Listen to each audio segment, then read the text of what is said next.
kind of week. How is everyone? That's more awesome. My name is Chuck Huber. I am a voice actor. I've done the voice. I started off as Android 17 in Dragon Ball Z. Hiei and Yu Yu Hakusho. Currently, I'm Dr. Stein on Soul Eater. And I've done a bunch of other ones. I've probably been in, I don't know, 200. Kululu. And Hiro Nahara and Shin-Chan. Yes. Ash. Butler. Austria and Italia. Oh my goodness. And I've been doing anime voices for probably 15 years. Does that tell you how old I am? And I'm here in Chicago, which was my hometown. This is where I was born. Yeah. I went to college at DePaul University, just down the street here, and stayed. This is where I started my acting career. So I was sad that I'm filling in for Sonny Strait because Sonny had a family emergency he had to take care of. And so they called me at the last minute and asked me to come in. I was totally excited, not for Sonny's family emergency, but because I got to come to Chicago. So I'll just open it up for questions, and you guys just ask me questions, and I'll answer them. Yes? Since you're an actor, you still keep in touch with your teachers who taught you to act? Yeah, two of my college teachers I'm still in contact with. My high school teacher, unfortunately now is getting much too old and has sort of started the last phase of his life. But until he started deteriorating, he and I were close for a long time. Yeah, teachers are good. The teachers I've kept up with have been really awesome. Yes? So when you're not voice acting, what do you do to put money on the table? To put money on the table, I'm just an actor. Like, I just finished an 8-week run of 2 Shakespeare shows, Julius Caesar and Taming of the Shrew. Before that, I had done a couple of industrials. I have a feature film that I just finished. I did a movie called Parkland, which Tom Hanks' company produced. I did my scene in it. Was really cool. I didn't know who. Do you know the actor Paul Giamatti? Yeah. So it's like you go like, oh, I have a day on this movie, and you come down and it's like, oh, my scene's with Paul Giamatti. Oh, that's cool. You get really nervous. Yes. This is more of a question for your character. Sure. But how come Hiei didn't tell his sister who he was? I don't have to tell you anything. Leave me alone with your questions. That's the correct Hiei answer. Yeah. Do you have an autograph signing at all today? Yeah. Oh, let me give you my schedule. My autograph signing is from 3 to 4 today, and then from 6 to 7 I have a voice acting panel in Dr. Stein. It's in, I think, voice acting 3. with Professor Panel Stein in room panel 3. 3, number 3.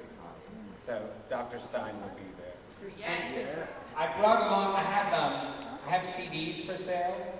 These are my dub tracks. You guys know the riff tracks, the Mystery. Yes. I do the same thing, but as me on episode. I've got episode. What do I got? Episode 8 of Yu Yu Hakusho and episode 5 of Soul Eater. Plus, yeah. So it's just Episode me riffing. 8, which one was and that? then I've got 2 voicemail messages, 5 ringtones, and then you can also, if you purchase one, you get to email like any 30-second script idea you want me to do, and I email it back to you. Oh, that's cool. Do you have one of Hero doing a drunken rant on there? I could do one up here doing a drunken rant for sure. But these are $10 a piece. I've only got 3 because I was like last minute coming here. I just made these on the way. I've got 3 burned. So after this, you can buy the 3 that I have. Or if you buy an empty one and bring it back to the autograph session, I'll fill it with a CD and I'll let you skip the autograph line. If you walk up and hold my CD out, I'll let you skip it. Oh, nice. Like special access. Oh, yeah, I'm sold with that. So special. Question, yes.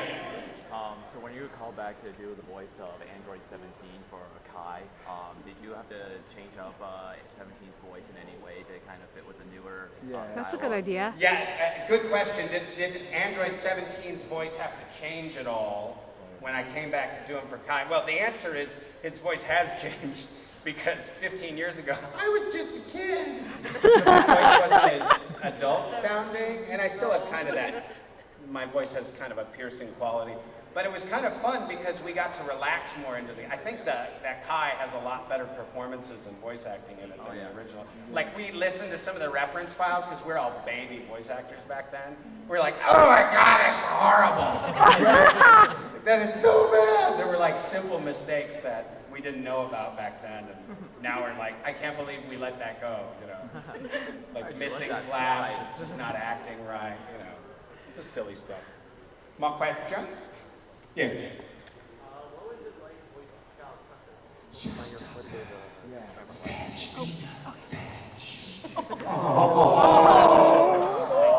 That's horrible. Too soon? Too soon. Shao Tucker was really hard because Mike McFarlane was the director on that one, and he just kept saying quieter, quieter, and I'd be like, hi, I'm Shao. He's like, no, whisper it, just whisper. And I'm like, Shao Tucker. And he's like, that's right, do that. And so it's cool, it sounds really creepy and whispery, but then he's like, I mean, think about it, when you're whispering, you don't really have a lot of range. So it's like, I'm very happy, I'm very angry, I'm very depressed. It all just comes out the same. So there's like no way to vary up your voice. So it was kind of an acting challenge. Yes? For voice acting, who you consider being a close friend in the industry? In the industry with me, my two close, well, one of my closest friends is Aaron Roberts, and he's in sort of a new to the voice acting scene. He's an old actor friend of mine. He's in Toriko, which is brand new and coming out. And I play the god of food in that too. I gotta see that. And Vic Mignogna and I are good friends. He's got me on his Star Trek thing, and he and I keep in touch a lot. And Chris Sabat, I see all the time. We do production stuff together.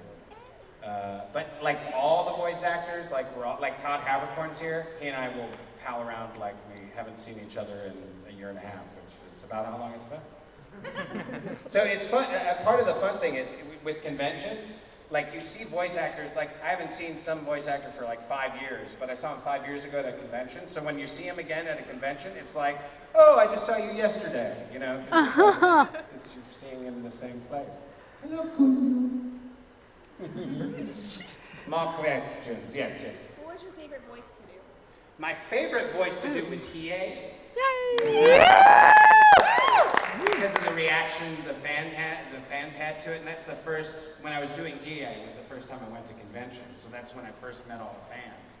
And I was like going to Otakon in Baltimore, and they're like, okay, I was in a room this size, and they're like, okay, you're signing autographs in here for 4 hours, and I went, for who? Who's gonna come? And there was a line like around. They're like, this is your line. I'm like, for what? I didn't do anything. And then, of course, you know, so as voice actors, we get to kind of ride on the characters, and we benefit from them because we get to participate a bit. We get to put our 2 cents in, but for a lot of them, it's the stories and the characters. Yes. And what character would you say is the most like your real voice? Hiro Nahara is the most like me and the most like my real voice. I mean, there's an episode where Hima pees on Hiro's head while they're sleeping, and that's totally happened to me. Completely. You wake up, you're like, why do I smell like pee? There was one time actually, my wife Kirsten was we were walking around the house trying to find the pee smell. We're like, where's that pee smell coming from? And finally she went up to me and she went, it's your shirt. I was like, get it off. But that's because when we have our kids, and I've got 6 kids, and they sleep in the bed with me. You know, with us we do family beds, so and then the diaper comes off and then you get peed on. Kind of exciting. Yes? Following up on the favorite character voice, would Hiei also be considered like your proudest role at this point, or do you have someone else you? I don't know. Dr. Stein is pulling up in close second to Hiei, but Hiei is, I don't know. There's a lot of them that are pretty fun. Sign all the word! Versus Hiei together. Oh my god. Soul Force! They'd be cutting everywhere. Any stage work for Chris Ayers? For Chris Ayers, no, but we've talked about it before. He and I have talked about doing some stage stuff. Because he's a fantastic human being. And I've never seen him on stage, and I'd love to see him because I heard he's just a great musical theater stage combatant performer in general. Yes. When you were voicing Stein, which of the weapons was the easiest other co-star to voice with? I don't know. Micah, I just love Micah Solusad. He's so much fun to be around, and his voice is so sort of unique. But you know, when we do the voices, we don't actually have to act with anyone else. It's usually just you in a booth by yourself listening to 3 beeps and then saying a line. Yeah. Sometimes if you're later in the process, you'll get to hear the other actors leading up to you, but I'm usually early in the process, so Aw. I don't get to hear anyone. Until I get the DVD and then I watch it. And I'm like, that's awesome!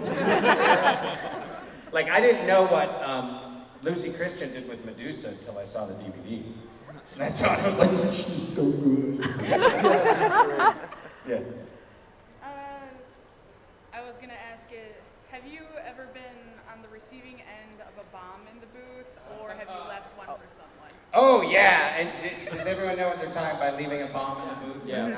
Where Oh. they fake your sort of cue line so that you're left with like some cue line that, like it should say, I'm going to destroy you now, but instead it says, I really like your eyes. So you're like, I really like your eyes. You're gonna die. Where's that? That's so sad. But yeah, that happens all the time. The directors really love to do that too. And a lot of times they take it off some mistake you make or something you say after you make a mistake. And then they're like, let's leave that in there. Bruno will laugh at that. More questions? Yes.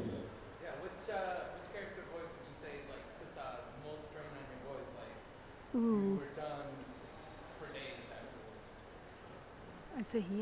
Probably Shao Tucker or Anytime You Die. Because typically if you die, it's a lot of like, you know, you have to make crushing noises. The video games are the ones that really kill you. Like, if I go in to do a video game, then you're guaranteed you're not going to use your voice the next day. Because you're just like, they're like, die.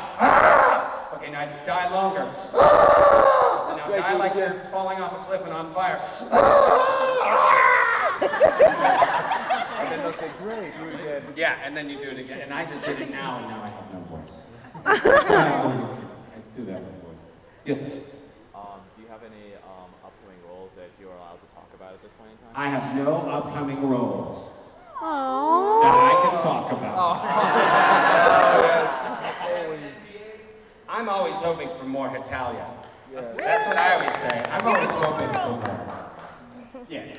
Are there any discontinued or happy series that you wish you had made a chance to get a voice in?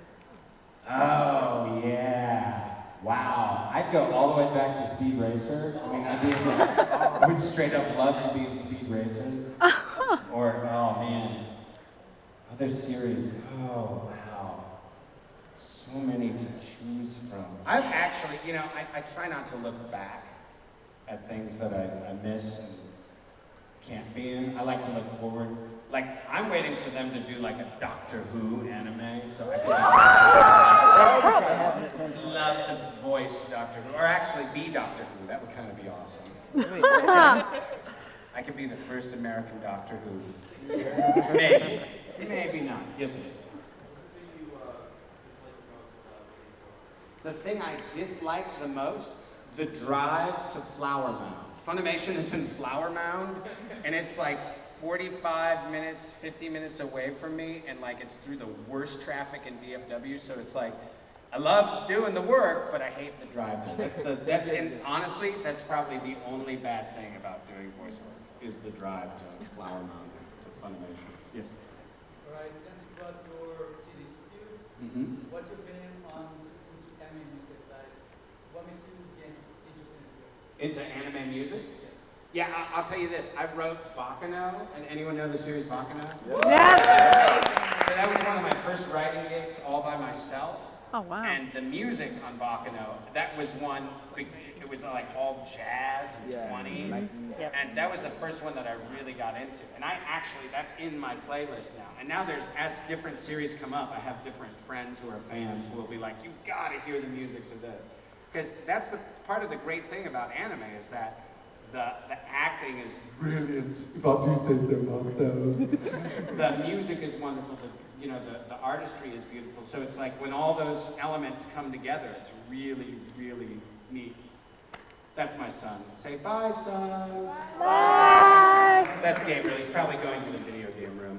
He got tired of listening to Dad talk. Like, Dad's like, blah, blah, blah. Sometimes they'll be like, what's your real voice, Dad? And I'm like, I don't know. Or if they won't go to bed, I go to bed, Shelltalker's watching. Oh, that's creepy. That's disturbing.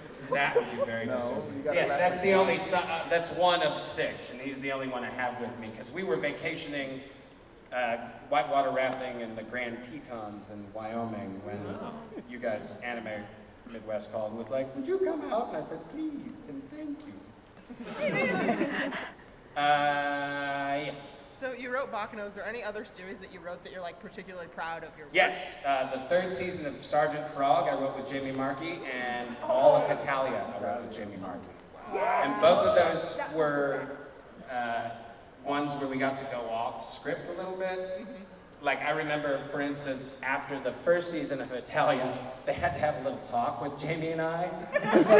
They were premiering it like at Otakon or somewhere in front of like 5,000 people. And our rule for it was we will make jokes, because Japanese sensibility is different from American sensibility. Yeah. But we decided that we would be as crucifixionorial? No, what is it? Destructive towards all countries as like the Daily Show would be. And so the very first joke that they saw, so all the bigwigs at Funimation, I guess, hadn't read the scripts or had something before. But so like the very first joke at the premiere, Italy hands Germany a box, and Germany says, "What is it, another Jew?" Oh, that's That's bad. how we started. Wow, that's bad. It was kind of a proud moment for me. That the very first joke of the anime got me in trouble. Oh, that's I got bad. over it, still let me write, but it really was. It was like, okay, they need to have alternate lines for all those funny jokes in case we don't want to offend the world. That's what it's about. Do you ever get hounded by paparazzi?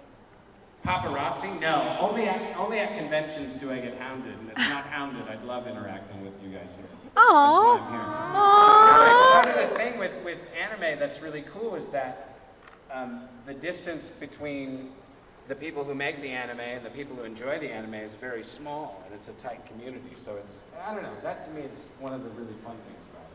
And I feel comfortable like letting my son just wander the halls at an anime convention. Says something about you guys. Yes. Okay, as far as roles that you've had before and continuations of them, Right. Yu Yu Hakusho, also not by Funimation, has a full-length movie. Right. Do you know if Funimation's gonna... Please get it? continue sending them emails and begging them to get it. Yeah, I want to do yes. it so bad. Horrible without you guys. There's 2. There's actually 2. I don't think they have the rights to them. I think that's probably the issue. Otherwise, they would most certainly get them. Oh, But, Hiei's voice keep and asking. both of them are bad. Hi, I'm here. I'm in the darkness flame. Dude, that was Pretty close. Hiei. That was actually. The second part, Hetalia does have a 5th